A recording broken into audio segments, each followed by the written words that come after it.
Esta no es una historia de reyes nobles o grandes ejércitos que decidieron el destino de una nación.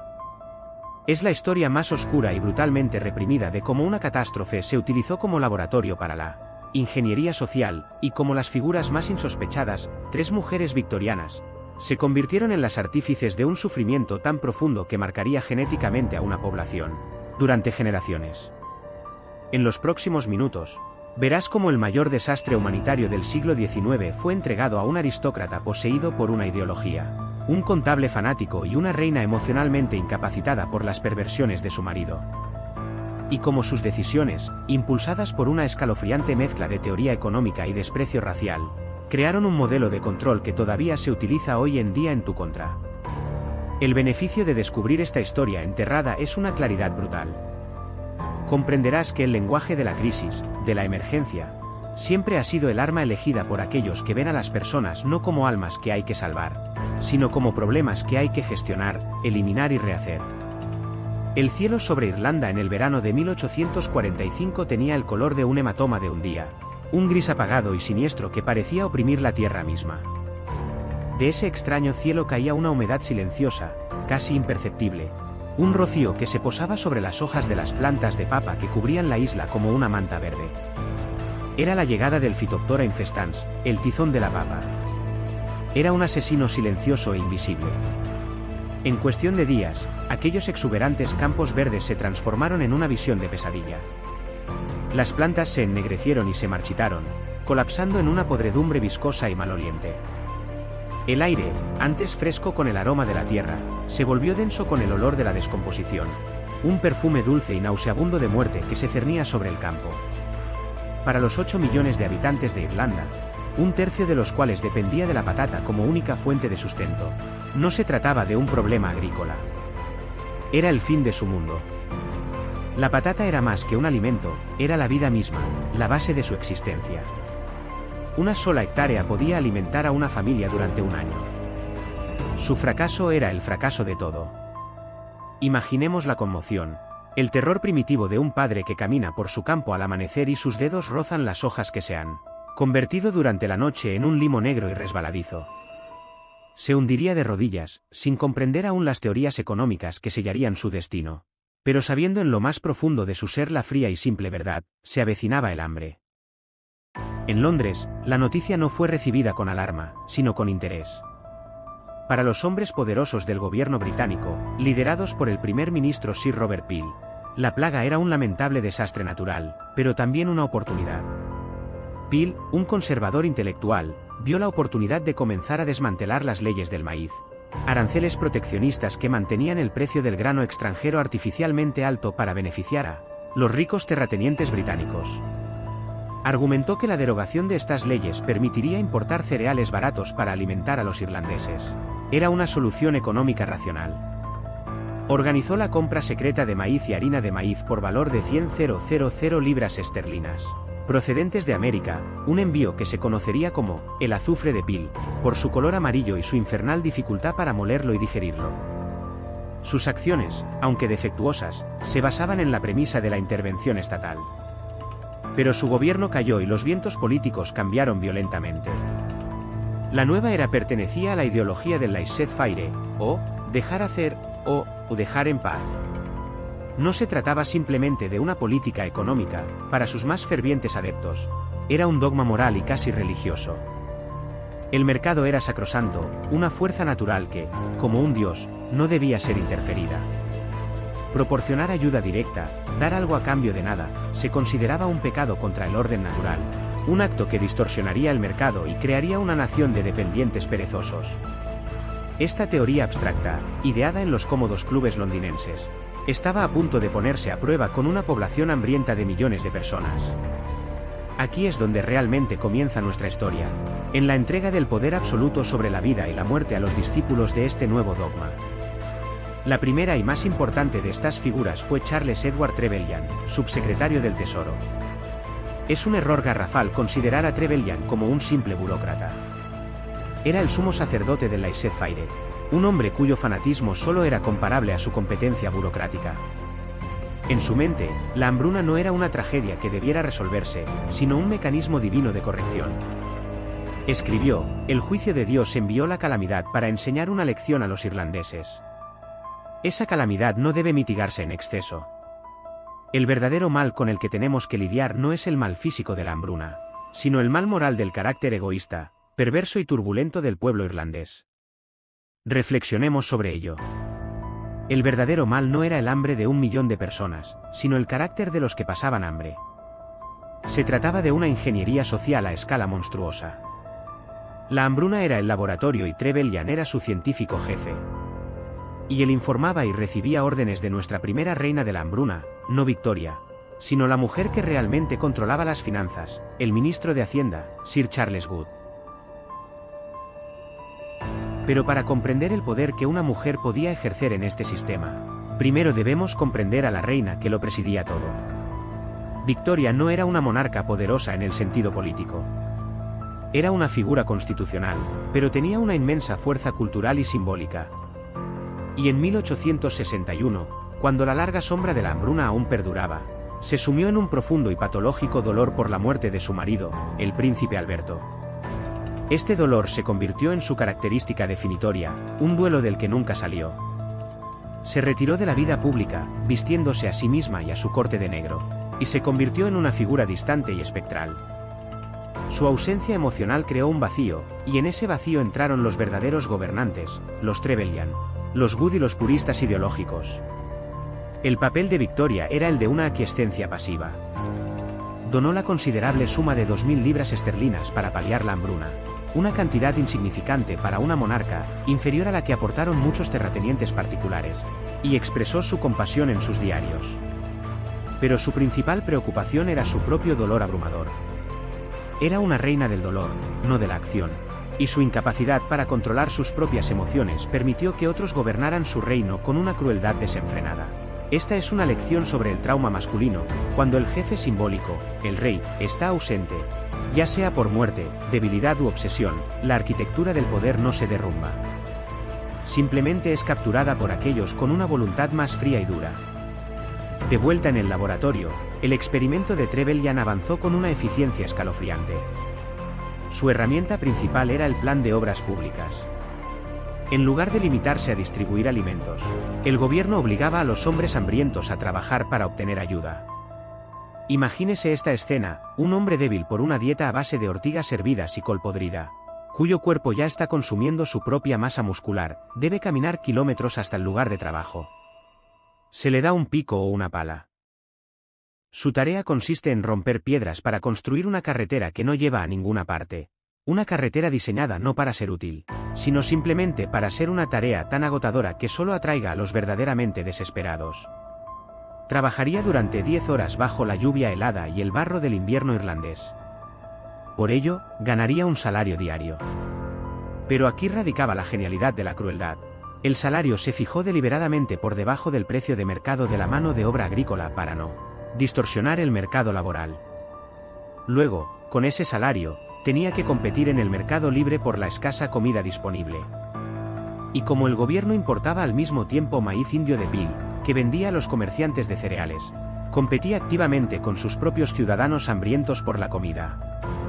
El sistema no estaba diseñado para alimentar a los hambrientos, sino para validar una teoría económica.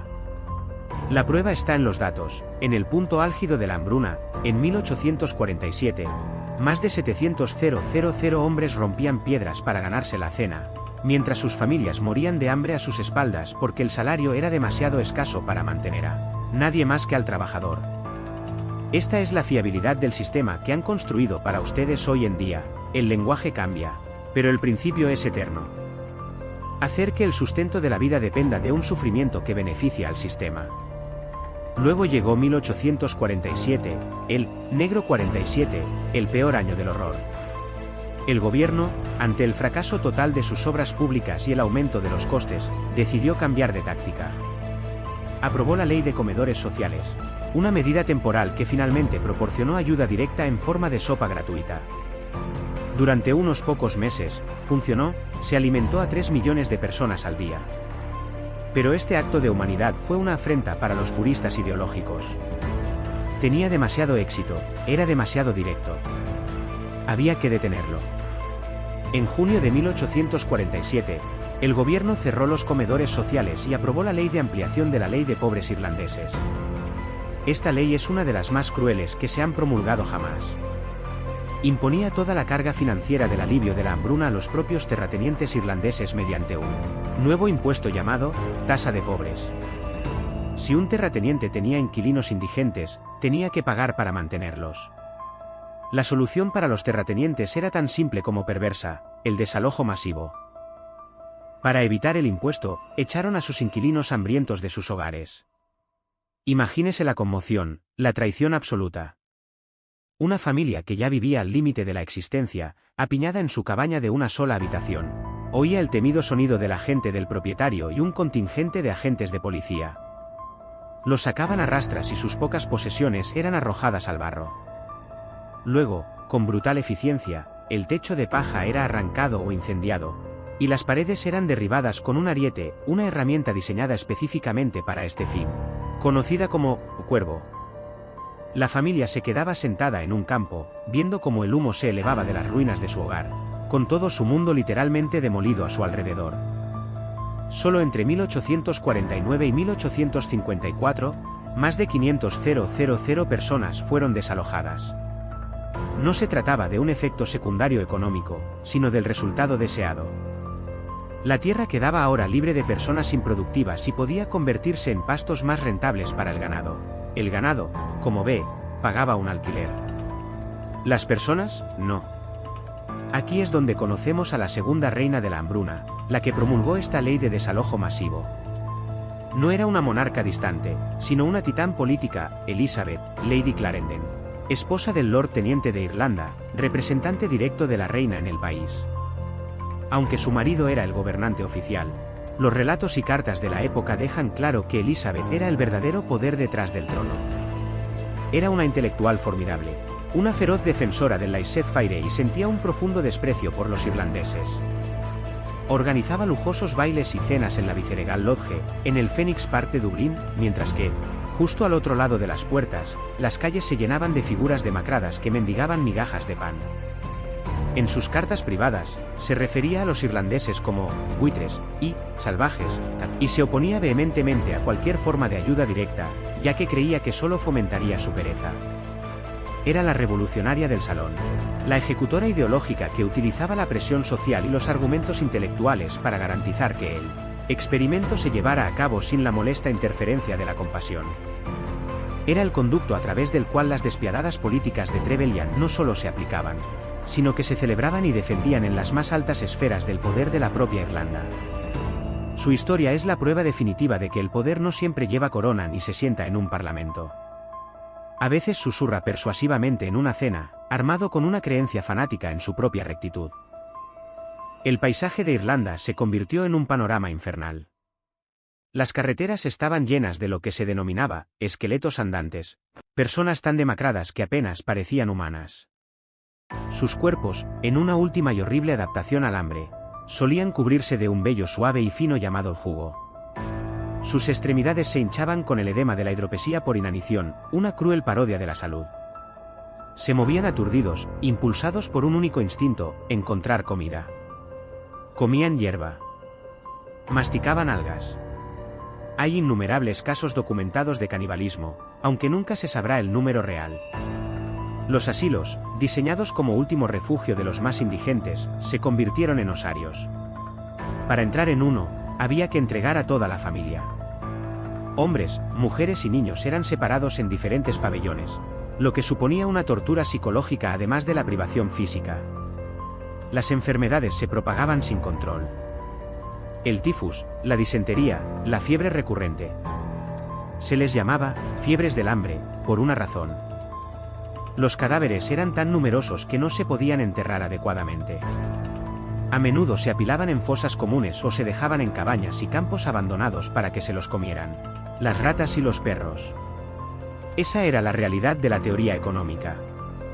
Ese fue el resultado del experimento.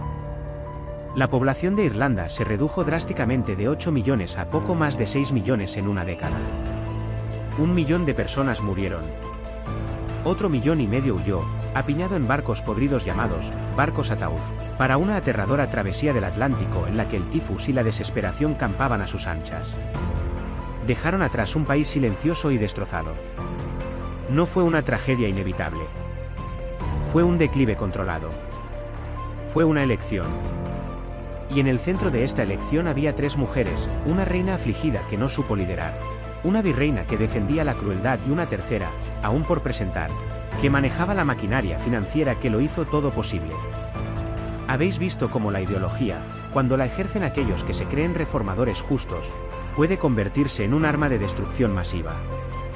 Habéis visto cómo el lenguaje de la autosuficiencia y las fuerzas del mercado puede utilizarse como justificación moral para el abandono total.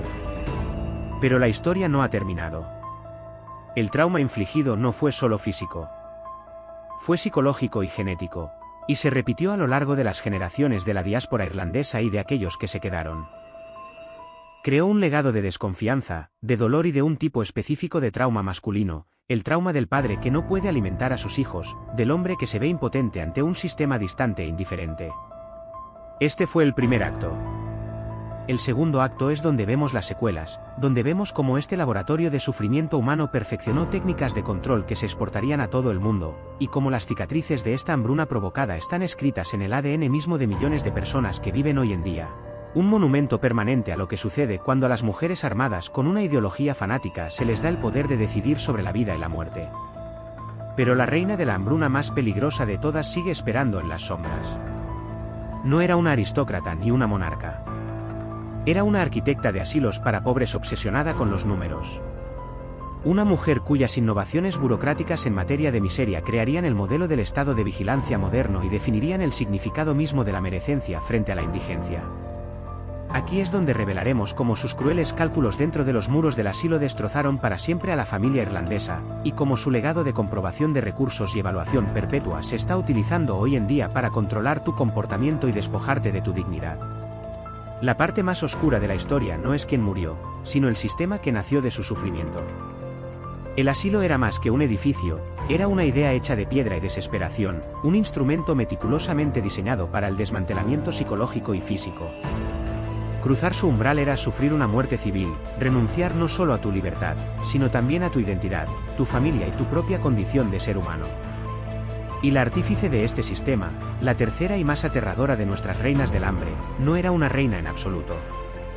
Era una burócrata, una moralista obsesionada con los números llamada Charlotte Tornley, aunque el mundo la conocería por su apellido de casada, Charlotte Bronte. No la novelista. Esa era otra Bronte, más famosa. Esta era la otra. Aquella cuya historia quedó enterrada por la historia porque su verdad era demasiado monstruosa para afrontarla. Era comisionada de la ley de pobres, discípula del fervor ideológico que se extendía por Inglaterra, y se le entregó un lienzo en blanco de miseria humana sobre el que pintar su obra maestra de control. Mientras su hermana más famosa escribía relatos góticos de pasión en los páramos, Charlotte Tornley redactaba los planos de un horror real que encerraría a millones de personas. Su influencia fue tan profunda, tan insidiosamente eficaz, que ahora mismo estás viviendo bajo la sombra de su sistema. Las pruebas de medios, la evaluación perpetua de tu valía, los trámites burocráticos que debes superar para demostrar que mereces la ayuda más básica, todo ellos son descendientes directos de sus principios sobre los asilos para pobres. Ella convirtió la compasión en un arma e institucionalizó la sospecha, y su creación se convirtió en la herramienta perfecta para los ingenieros sociales de Londres y Dublín. El antiguo sistema de ayuda a los pobres, el sistema Spin-Amlan, era considerado por los puristas ideológicos como un fracaso catastrófico. Proporcionaba ayuda externa, ayuda prestada a las personas en sus propios hogares, y se le culpaba de crear una clase baja dependiente y perezosa. La respuesta, ideada por pensadores como Edwin Chadwick y aplicada con fanática precisión por agentes como Tornley, fue la nueva ley de pobres de 1834. Su principio central y brutal era la doctrina de la menor elegibilidad. Esto significaba que la condición del indigente dentro del asilo debía ser menos elegible, menos deseable, que la condición del trabajador más pobre fuera de sus muros. La vida dentro tenía que ser disuasoria. No bastaba con que fuera desagradable, tenía que ser un infierno calculado y diseñado. Thornley, una mujer poseída por un frío fervor estadístico, viajó por toda Inglaterra y luego por Irlanda, no para presenciar el sufrimiento, sino para auditar la eficiencia. Asistía a las reuniones de la Junta de Guardianes, con la mirada fija en los registros de los muertos y moribundos, viendo no tragedias, sino partidas contables. Sus informes a Londres eran obras maestras de análisis imparcial, en los que elogiaba a los directores de los asilos por su economía y orden, mientras los sonidos de los niños hambrientos resonaban en los patios exteriores. Ella era la suma sacerdotisa del sistema, y el asilo era su catedral. Para comprender el impacto y la angustia que suponía para los hombres irlandeses no poder acceder a este trauma, hay que visualizar el proceso de ingreso en uno de ellos. Un hombre, tras ser desahuciado de su hogar, con su familia temblando a su lado, veía el asilo como un último y desesperado recurso. Al acercarse a la gran y siniestra puerta de entrada, a menudo diseñada para parecerse a una prisión, tocaba el timbre. No era un ciudadano que buscaba ayuda. Era un suplicante que pedía entrar en una institución punitiva. El primer paso era la entrevista. Se presentaba ante la Junta de Guardianes, compuesta por terratenientes y comerciantes locales, y exponía su caso. Tenía que demostrar su absoluta indigencia. Se trataba de la prueba de medios original, un humillante análisis público de su fracaso como proveedor. Una vez admitido, comenzaba el verdadero desmantelamiento. A él y a su familia los llevaban a la sala de recepción. Allí los desnudaban. Les quitaban la ropa, sus últimas posesiones, para fumigarla, y nunca más la volvían a ver. Los obligaban a bañarse en un baño comunitario, lo que suponía una violación de cualquier sentido de la modestia o la dignidad. Luego se les entregó el uniforme del asilo, prendas ásperas, toscas e idénticas que borraban cualquier individualidad. Ya no eras Patrick o Seamus. Eras un número. Te cortaban el pelo al ras, un ritual que reflejaba el procesamiento del ganado. Se trataba de una estrategia psicológica deliberada. Antes incluso de sentir las punzadas del hambre, tu espíritu estaba quebrantado. Estabas institucionalizado. Lo peor aún estaba por llegar. El principio de menor elegibilidad exigía la destrucción de la unidad familiar. Hombres, mujeres y niños eran separados inmediatamente en diferentes alojamientos. No habría ningún gesto reconfortante, ninguna palabra de ánimo compartida. Un padre veía cómo una severa matrona se llevaba a sus hijos llorosos y a su esposa la llevaban al pabellón de mujeres. No podía hacer nada para impedirlo. Quizás podía verlos durante los servicios religiosos del domingo al otro lado de una sala abarrotada, pero no podía hablar con ellos ni tocarlos. Este era el trauma definitivo para el hombre irlandés, cuya identidad estaba arraigada en su papel de cabeza de familia, proveedor y protector. El asilo le despojaba de ese papel de forma sistemática y deliberada. Le convertía en impotente. Le decía, en cada ladrillo, en cada norma, en cada mirada del maestro uniformado, que era un fracasado. Su incapacidad para proveer le había llevado a eso. La culpa y la vergüenza eran armas tan poderosas como cualquier enfermedad. El trabajo que se le exigía era intencionadamente inútil y agotador. Los hombres pasaban 10 horas al día rompiendo piedras para construir carreteras que no llevaban a ninguna parte, o caminando kilómetros y kilómetros en una rueda gigante que no impulsaba nada más que a sí misma, una metáfora perfecta de todo el esfuerzo, interminable, agotador y totalmente sin sentido. La comida estaba diseñada para ser nutritiva, pero sin alegría. La dieta diaria típica consistía en unos pocos gramos de avena o gachas acuosas, una rebanada de pan malo y, ocasionalmente, una sopa aguada y sin carne. Estaba calculada para mantener el cuerpo apenas funcionando mientras se aplastaba el alma. Este era el sistema en el que Charlotte Thornley creía tan fervientemente. Era el trabajo de su vida. Y los datos, las frías y duras cifras que tanto le gustaban, demostraban el horrible éxito del sistema. El número de asilos para pobres en Irlanda se disparó durante los años de la hambruna. Funcionaban muy por encima del 100% de su capacidad, con cuerpos apiñados en cada espacio disponible. Las enfermedades no eran un efecto secundario, sino una característica. El tifus, bautizado como la fiebre del asilo, se propagó sin control en estas prisiones superpobladas e insalubres. Las tasas de mortalidad en su interior solían oscilar entre el 20% y el 30%. Para quienes ingresaban en ellos, los asilos eran a menudo una sala de espera para la muerte.